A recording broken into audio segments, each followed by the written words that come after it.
Le podcast que vous êtes en train d'écouter est un podcast qui est associé à la vidéo que j'ai faite sur Charlie Danger, ou enfin plutôt à la vidéo que j'ai faite au sujet de la vidéo que Charlie Danger a fait au sujet du porno. Et pourquoi ? Parce que le porno est un sujet qui m'intéresse tout particulièrement, sur lequel j'ai fait des recherches. Alors passez-moi la blague graveleuse de me dire euh, oui, moi aussi je fais des recherches sur le porno tous les soirs, machin. Ou alors, vous savez quoi, mettez-la en commentaire, comme ça vous la sortirez de votre tête, et puis c'est bon, vous savez quoi, je vais prendre le recul à votre place. Donc, je me suis intéressé à ce sujet parce que il y a 2 ans, peut-être même 3, j'ai arrêté le porno complètement. Et à l'époque, il y avait beaucoup de masculinistes qui, sur Internet, donnaient des discours qui suivent cette logique-là, qui disent il y a 200 000 ans, l'homme est devenu l'homme. Depuis, le cerveau de l'homme n'a pas fondamentalement changé. C'est-à-dire que le temps d'évolution darwinien fait que, entre 200 000 ans et maintenant, le cerveau de l'homme, il n'est pas très différent. Mais il y a 200 000 ans, on n'était pas programmé pour voir autant de meufs dans notre vie. Et donc, le fait d'un coup de pouvoir voir des centaines de milliers de meufs comme ça, plein de corps de femmes, en fait, ça crée un dysfonctionnement dans notre manière de réfléchir qui reste fondamentalement primitive. Et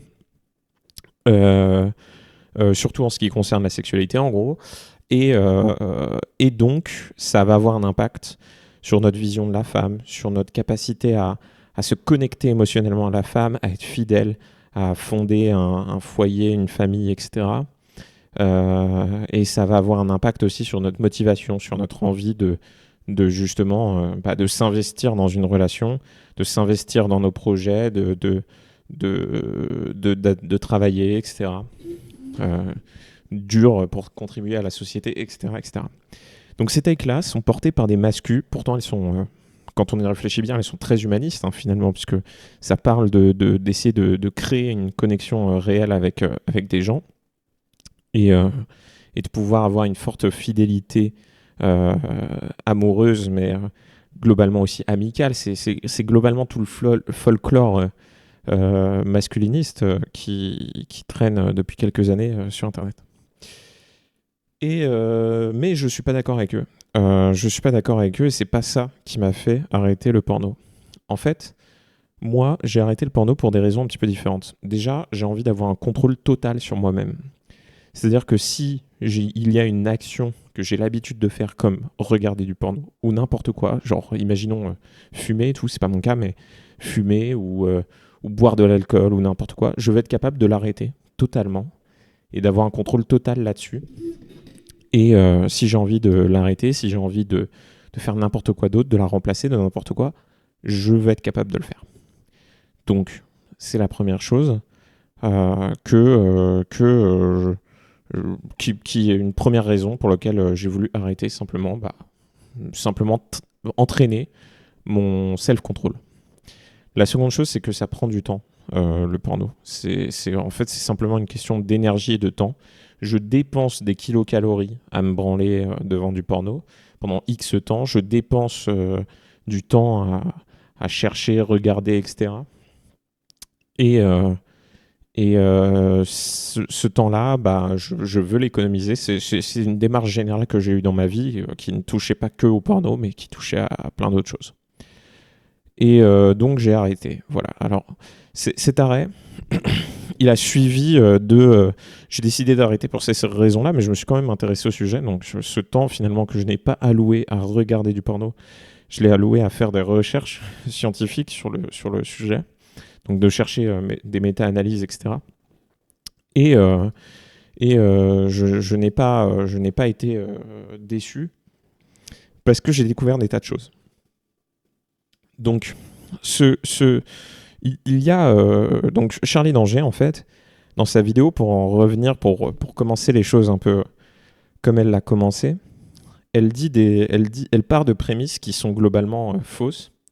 En fait, quand on prend du recul et qu'on dézoome, c'est un grand propos de forme, mais il y a très peu de propos de fond. Et c'est ça le problème principal. Elle commence en fait finalement en voyant des sondages. Elle commence en fait par un niveau de preuve très bas, en allant regarder des sondages et en se rendant compte que les sondages ne collent pas avec ce qu'elle a envie de croire sur le porno. C'est littéralement ce qu'elle dit. Évidemment, elle le dit avec d'autres mots, mais voilà. Et donc, elle veut absolument prouver sa théorie qui n'est pas étayée par les sondages. Parce qu'elle estime que les gens, même anonymes, sont des menteurs. Mais elle estime pas que les gens anonymes sont des menteurs, elle estime que les hommes anonymes sont des menteurs. Puisqu'elle précise, finalement, vers la fin de la vidéo, que le porno, c'est selon elle le reflet de comment les hommes se construisent. Et vraiment, les hommes, elle précise vraiment, elle dit c'est vraiment les hommes, parce que c'est une majorité d'hommes qui consomment du porno. Elle le dit comme ça. Donc, qu'est-ce qu'on a là ? En fait, on a une personne qui, globalement, a envie de critiquer les hommes qui pensent que les hommes sont malhonnêtes, globalement. Et qui cherche à finalement mettre en avant la malhonnêteté des hommes. C'est globalement ce qui se passe. Et donc, elle décide, elle dit, il n'y a pas d'analyse faite sur le sujet. Donc, s'il n'y a pas d'analyse, moi, je vais faire moi-même mon analyse. Le truc qu'elle ne dit pas, c'est qu'il y a des analyses faites sur le sujet et qu'elles ne vont juste pas dans son sens. Qu'elles ne montrent pas une malhonnêteté spécifique des hommes sur la consommation du contenu. Les hommes ont des fantasmes particulièrement normaux, en fait, comme les femmes. Et donc, c'est simplement, en fait, elle part déjà de base très très mal d'un point de vue biais, qualité épistémique, etc. Elle est très biaisée, et c'est marrant parce qu'elle mentionne le fait qu'elle ne veut pas être biaisée. Et quand est-ce qu'elle le mentionne ? Parce que c'est très intéressant le moment où elle le mentionne. En fait, il y a des rapports gouvernementaux qui parlent du porno. Mais ça ne va pas à une féministe de critiquer finalement les hommes et la consommation des hommes du porno en se basant sur ces rapports gouvernementaux. Pourquoi ? Bon, pour deux raisons, évidemment. Il y a une question de qualité scientifique. La qualité scientifique des rapports gouvernementaux est généralement assez basse. Mais au-delà de ça, c'est aussi quelque chose de fondamentalement important à comprendre, c'est que elle ne veut pas converger avec les politiciens qui font ces rapports gouvernementaux, parce qu'en fait, ces politiciens-là sont en fait des conservateurs qui veulent critiquer la jeunesse et leur déviance, en fait. Donc en gros, ils sont pas du tout alignés sur le féminisme, c'est même des ennemis, mais ils se retrouvent finalement à avoir le même niveau de critique, le même niveau de biais. Et elle estime que elle ne veut pas faire, elle le dit, elle ne veut pas se baser sur des informations qui sont biaisées. Donc, elle décide de biaiser complètement de l'autre côté, quoi. Tu vois, ça n'a pas de sens, mais globalement, c'est ça le début de sa démarche. C'est vraiment très bizarre. Alors, c'est en fait, on pourrait dire que c'est un procès d'intention que je lui fais, mais globalement, c'est textuellement ce qu'elle dit. Et évidemment, parce qu'elle le dit précisément, finalement, tout ce que je viens de dire, c'est des choses qu'elle a dit en fait dans son intro de vidéo. Et puis ensuite, par la suite, puisque c'est à la fin qu'elle dévoile globalement que c'est que les hommes qu'elle critique, hein, globalement. Enfin, à la fin, et puis un petit peu vers les peut-être 35 minutes voilà, de tête, hein, je vous le dis comme ça, je me suis tellement bouffé la vidéo que honnêtement, j'essaye aussi de la supprimer de mon esprit, parce que elle prend beaucoup de place pour pas grand-chose. Ça me perturbe beaucoup. Donc moi, je vais vous expliquer un petit truc. Il y a dans les méta-analyses sur le porno des choses assez intéressantes. On voit qu'il y a des méta-analyses qui sont clairement orientées, c'est-à-dire des gens qui veulent vraiment critiquer le porno et qui montrent des corrélations. Des corrélations entre le porno et la violence. Il y en a d'autres qui montrent aucune corrélation trouvée entre le porno et la violence. Toutes ces méta-analyses sont critiquées par une grande méta-analyse alors, le truc, c'est que Charlie D'Angers, elle ne le mentionne pas comme ça. Elle dit les méta-analyses disent que, comme si elles étaient toutes, elles donnaient toutes le même avis, mais en fait, non. il y a des méta-analyses différentes qui donnent des avis différents. C'est-à-dire qu'en fait, d'une méta-analyse à l'autre, c'est ça qui est très compliqué dans le cadre du porno. Comme on parle de dynamique sociale, il y a des choses, je vais vous expliquer pourquoi et comment, il y a des choses qui peuvent donner des résultats très très disparates. Il y a des méta-analyses qui trouvent des corrélations, des méta-analyses qui ne trouvent pas de corrélation, des méta-analyses qui trouvent des corrélations inverses. C'est-à-dire, en gros, il y en a certaines qui disent le porno augmente la violence, il y en a d'autres qui disent le porno n'augmente pas la violence, d'autres qui disent le porno réduit la violence. Et il y a donc une méta-analyse en particulier qui critique toutes les méta-analyses, passées, présentes et même futures en fait. Pourquoi ? Parce que cette méta-analyse, elle l'a visiblement pas très bien lue ou pas très bien compris, mais en gros, elle critique vraiment toute la méthodologie dans la globalité. Parce qu'elle dit que elle dit sur cette méta-analyse qu'elle ne mentionne pas explicitement, elle dit les méta-analyses, mais c'est celle-là qu'elle mentionne, puisque je les connais, il n'y a que celle-là qui mentionne ça. Elle dit que les méta-analyses ont été toutes, par le passé, faites sur des criminels. Et donc, on a regardé les stats des criminels, donc ça biaisait les stats. Alors non, c'est pas ça. c'est pas ça qui s'est passé. Alors c'est une partie des méta-analyses qui en effet ont été faites là-dessus, mais globalement, il y avait plusieurs problèmes. C'est que déjà, la première chose, c'est que corrélation n'est pas égale à causalité. Alors ça, elle le dit, mais pas dans le cadre des méta-analyses. Elle le dit pour un autre sujet, justement, quand elle parle de sexisme, pour d'autres causes et tout, parce qu'elle change de sujet, je vais y venir après. Mais corrélation n'est pas causalité. Ce que ça veut dire, c'est qu'en fait, si on trouve une corrélation du style, là, plus de porno égale plus de violence, bah en fait, ça ne veut pas dire que plus on regarde de porno, plus on va être violent. Ce que ça veut dire, c'est que statistiquement, on détecte un alignement statistique. Mais cet alignement, il peut être dû au hasard, il peut être dû à des tas de raisons, même des raisons qui n'ont rien à voir. Et notamment, par exemple, une des raisons qui n'a rien à voir, c'est qu'en fait, ils ont remarqué dans les méta-analyses que si il y a un mec qui est un tueur, par exemple, ou on va dire un violeur de masse, ou un agresseur sexuel, il va avoir tendance à regarder plus de porno et du porno plus violent. C'est-à-dire que finalement, les gens qui, dans la vie, ont des comportements abusifs, ils ont, dans leur consommation de porno, des comportements abusifs. C'est tout à fait logique et normal. Donc ça biaise les statistiques. C'est-à-dire qu'en fait, si on est un dégénéré, on regarde plus de porno et du porno de dégénéré. Voilà. Globalement, c'est ça le problème. Donc ça biaise les statistiques. Quand on élimine ces gens, on peut retomber sur des corrélations inexistantes. Donc ce genre de choses est important à prendre en compte.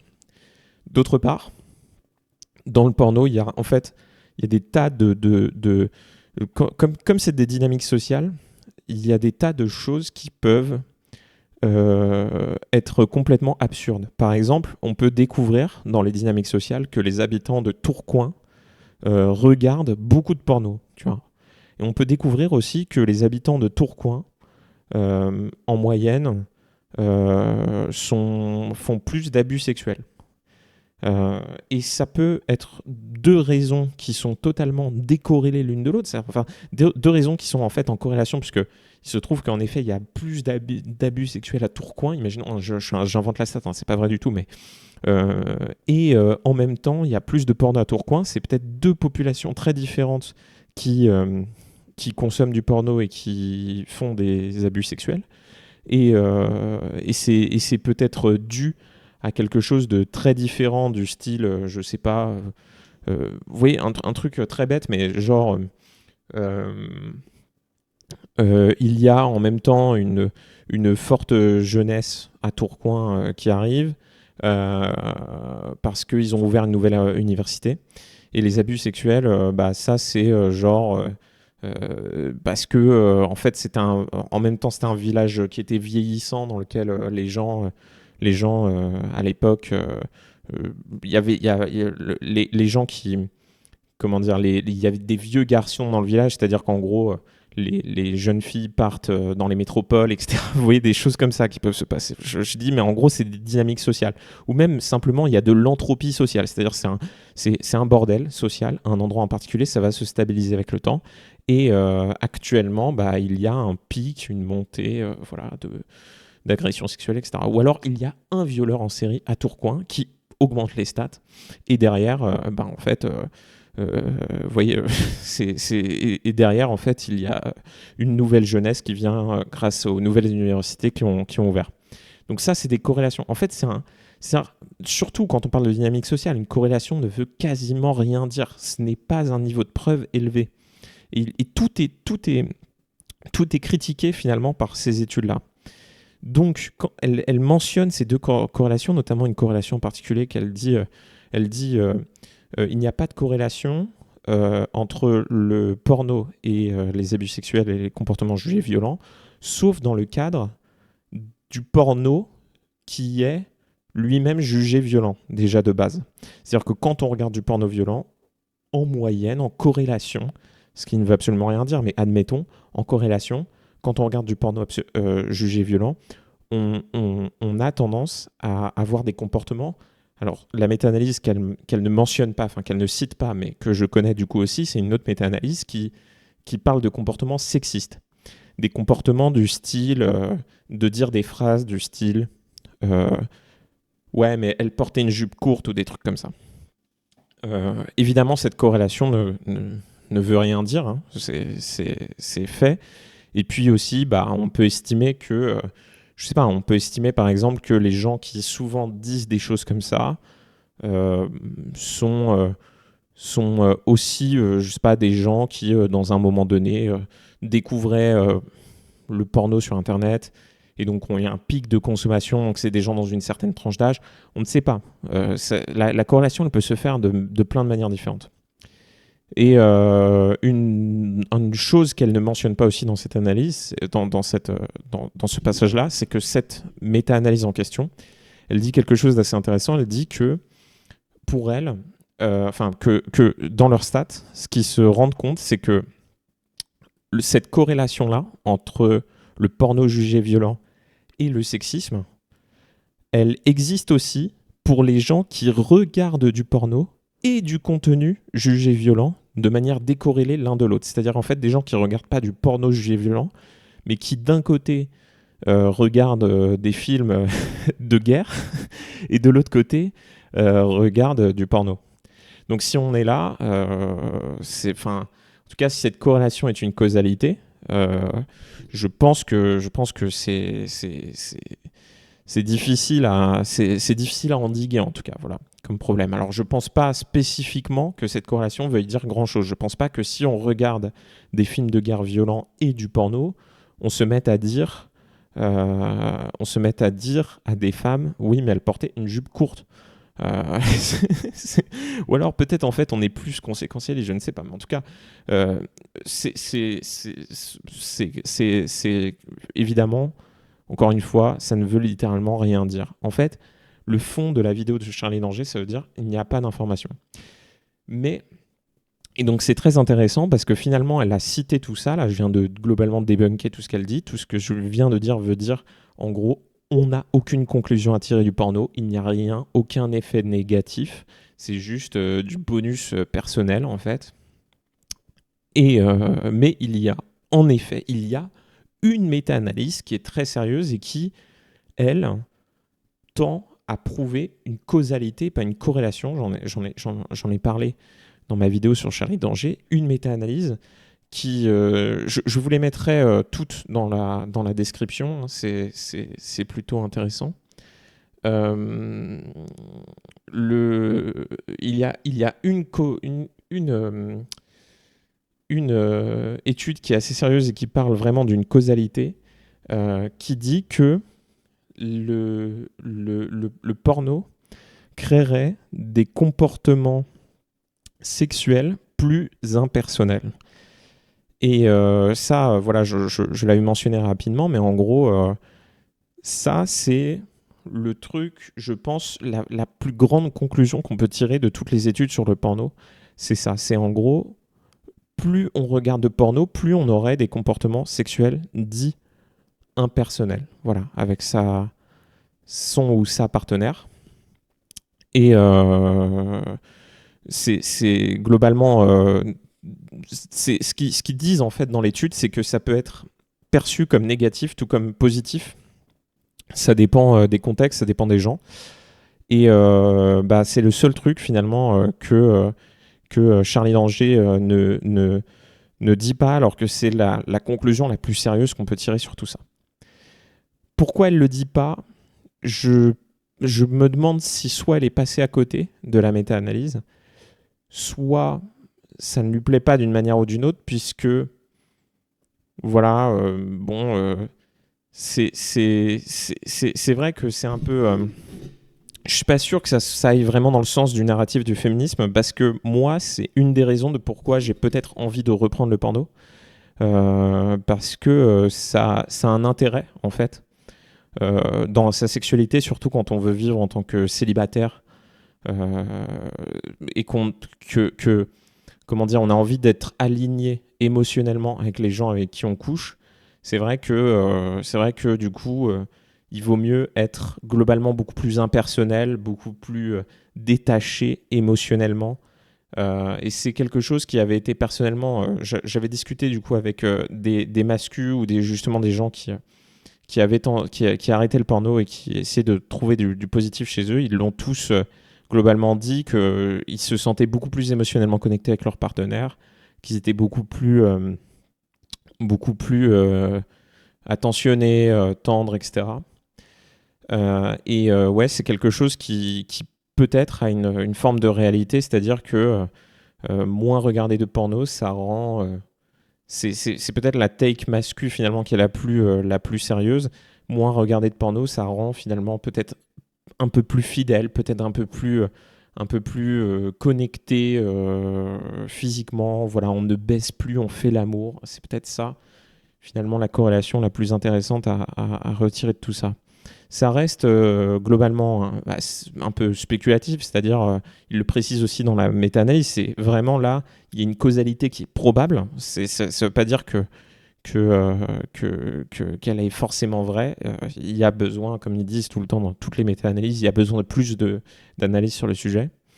Mais en tout cas, c'est le niveau de preuve, c'est la preuve, entre guillemets, d'un effet la plus haute qu'on peut tirer de tout ça. Voilà. En ce qui concerne, je vais essayer d'être plutôt rapide dessus, en ce qui concerne le reste, c'est-à-dire la notion de... Il y avait une grande critique finalement dans la vidéo de Charlie Danger au sujet de 3 thèmes.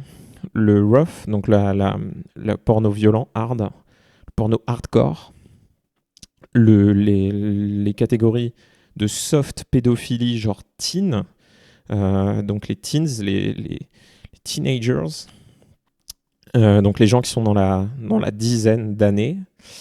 Donc en théorie, ça va de 10 ans à 19 ans. Hein. Et le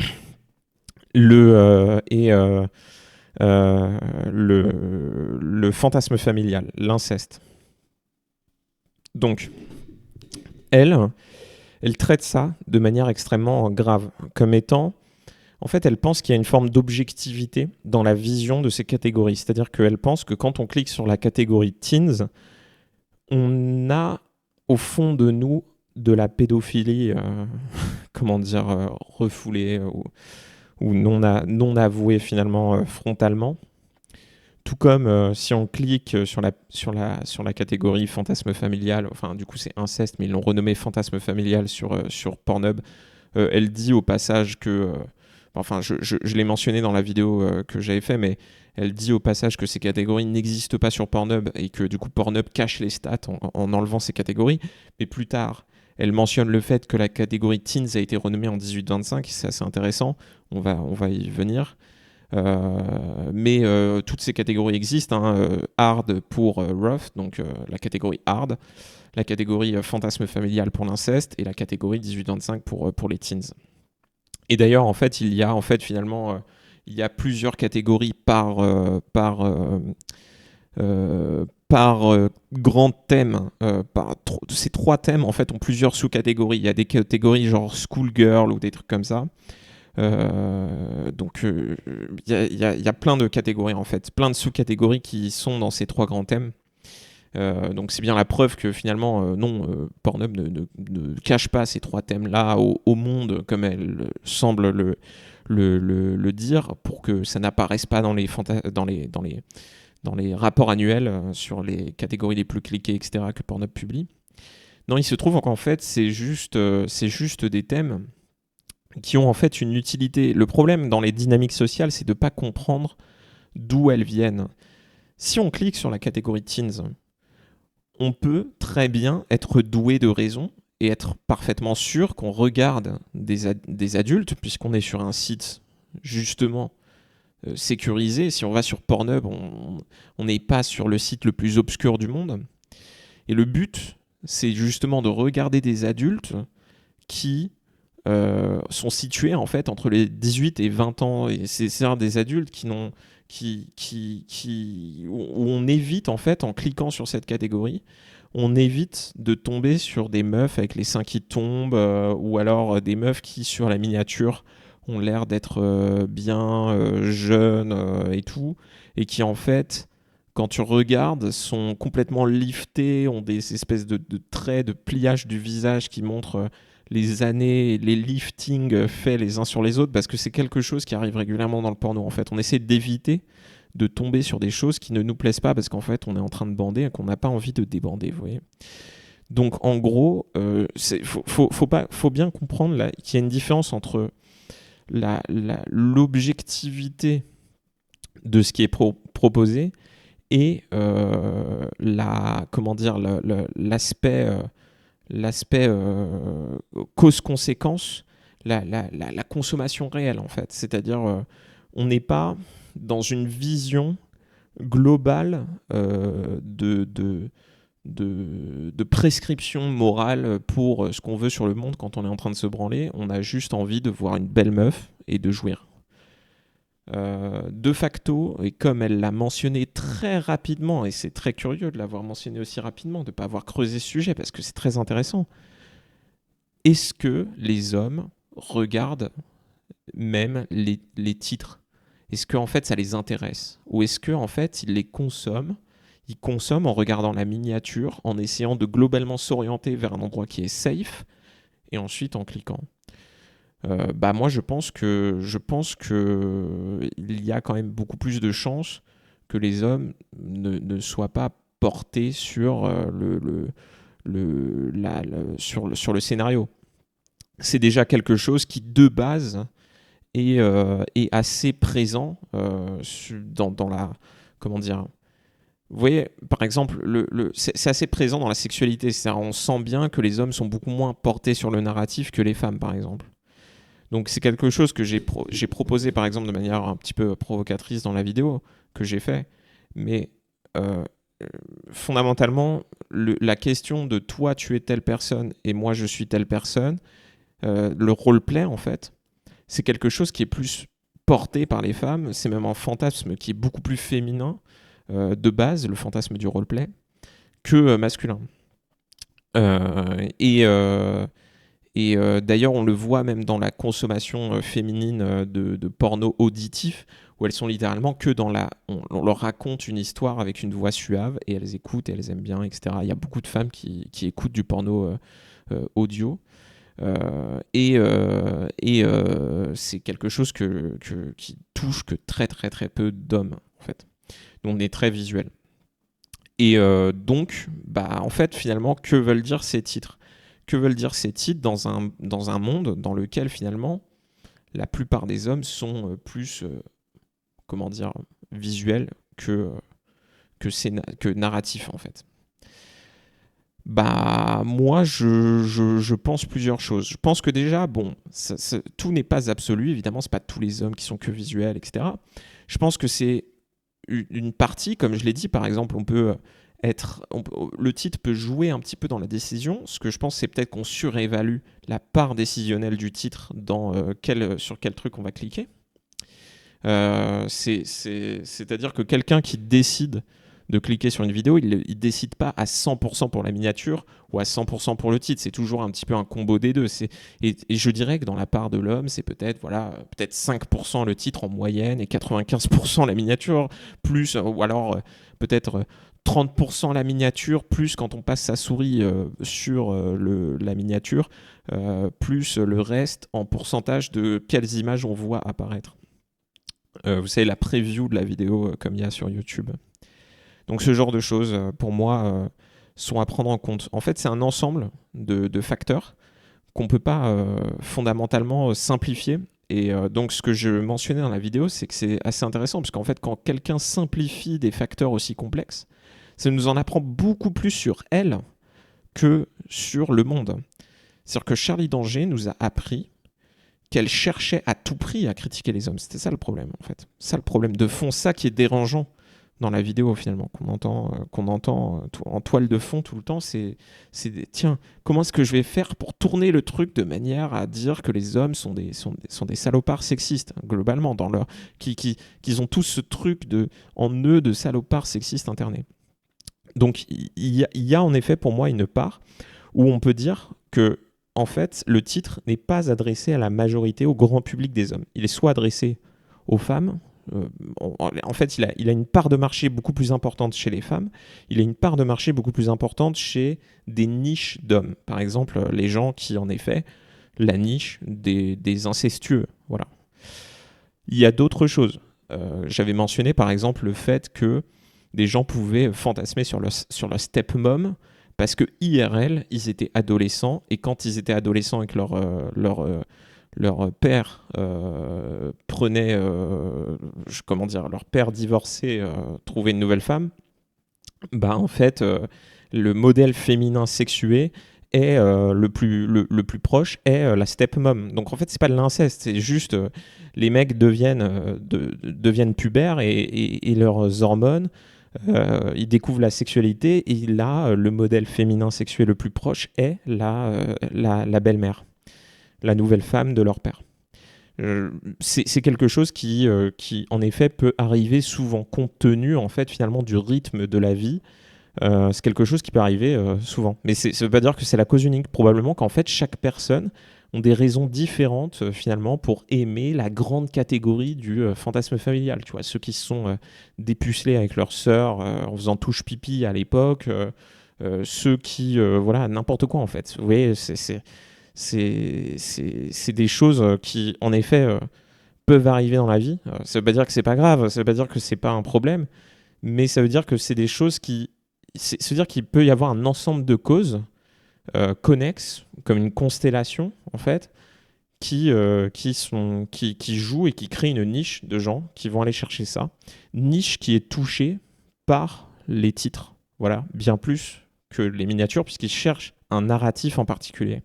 La quasi-totalité des gens, quand ils cherchent du porno, en tout cas la quasi-totalité des hommes, ne cherchent pas de narratif en particulier. Ils cherchent à avoir une belle meuf, une belle esthétique en fait. Ils recherchent de la beauté.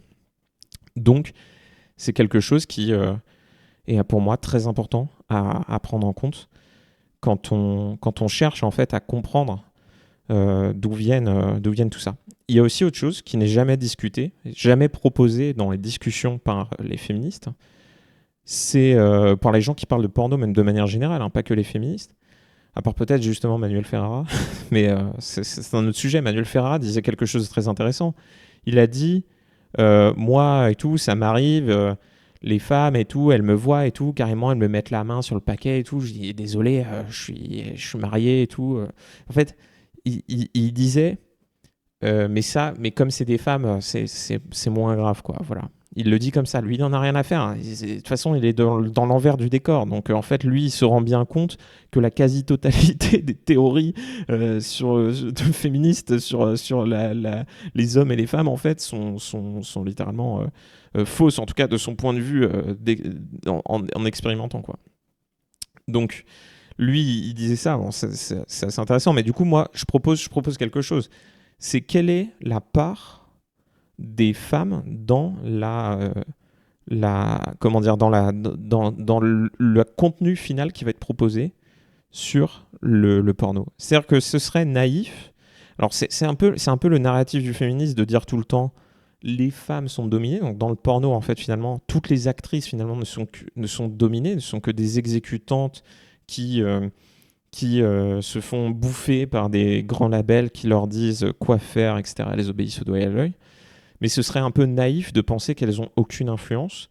Et donc, en fait, quelle est la question qui est assez intéressante et qui mérite beaucoup plus de recherche, c'est quelle est la part de fantasmes, de propositions scénaristiques, narratives, etc., qui est poussée par les actrices elles-mêmes. Pas forcément directement, mais aussi par rapport à l'esthétique qu'elles décident d'avoir, par rapport à qu'est-ce qu'elles vendent en termes d'image elles-mêmes. Parce que vous voyez, c'est comme la meuf, la Piper, je sais plus quoi. Il y a quand même très peu de chances que cette meuf, ce soit un gars qui lui ait dit habille-toi comme une fille de 8 ans et vas-y, fais toute ta carrière en t'habillant comme une fille de 8 ans, tu vois. C'est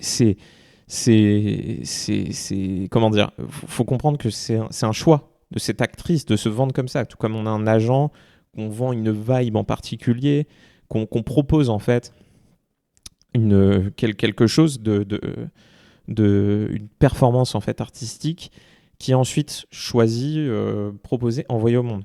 Donc le narratif, après, vous voyez, c'est toujours dans la chaîne de causalité. Quand on est militant, on cherche toujours à s'arrêter au moment qui nous arrange. C'est-à-dire que là, on dirait, oui, mais en fait, si elle le veut ça, c'est parce qu'elle a internalisé le fait que c'est ça que les gens veulent. Et donc, elle décide de proposer ce truc, voire même de le repousser. Parce que pour le coup, cette meuf-là repousse presque les limites de la soft pédophilie. Donc, vous voyez, c'est quand même... c'est quand même problématique. Je ne pense pas qu'on puisse dire qu'il y a une responsabilité unique, imputable aux hommes. Je pense que quand on parle de dynamique sociale, c'est très compliqué. Il y a en fait une responsabilité qui est presque infinie, répartie entre quasiment tout le monde en fait. C'est ça le souci, c'est ça qui est très gênant. C'est qu'en fait, si on veut faire de la bonne science, si on veut faire de la bonne vérité, ben, on ne peut pas malheureusement se baser sur des raisonnements aussi simplistes que de dire bah voilà, c'est 70% de la part de telle personne ou de tel groupe, etc. Et seulement 30% ou même 90-10 ou même 50-50. En fait, c'est pas comme ça parce qu'il n'y a pas qu'un seul groupe, c'est des milliers de petits groupes et causes différentes qui vont impacter et tout. Donc, ce que je fais là, c'est juste une proposition d'accepter le monde de manière plus complexe. Et ceux qui diraient on peut rien résoudre grâce à ça, bah, ils ont absolument tort. Hein. C'est des golemons, puisque évidemment on peut résoudre le monde en proposant des solutions complexes à des problèmes complexes. C'est très loin d'être impossible. C'est d'ailleurs la meilleure chose qu'on puisse faire. Donc voilà, l'ensemble de ce que dit Charlie Danger ne nous apprend rien, et c'est pour ça qu'en fait c'est pas de la c'est dommage parce qu'en fait tout ce que ça va faire, c'est augmenter l'excès de confiance que les gens ont sur leur vision des hommes, sur leur vision du porno, sur leur vision des dynamiques sociales. Donc on va se retrouver finalement à être pollué dans les discussions qu'on a avec les gens, encore plus que d'habitude, voilà. Donc en fait, elle contribue à ça. C'est un cas d'école en fait pour moi de comment est-ce que on ne fait pas avancer l'humanité. Et du coup, voilà, je vais vous laisser là-dessus. Je pense que ce podcast était déjà bien assez long, mais j'espère que ça vous a intéressé. Et puis on se revoit dans une prochaine vidéo où j'aimerais bien parler de Amy Plante parce qu'elle elle m'énerve, mais bon, si je commence à parler de toutes les femmes d'Internet, il faudrait que je parle aussi de quelques hommes d'Internet, vous voyez. Donc bref, allez, ciao.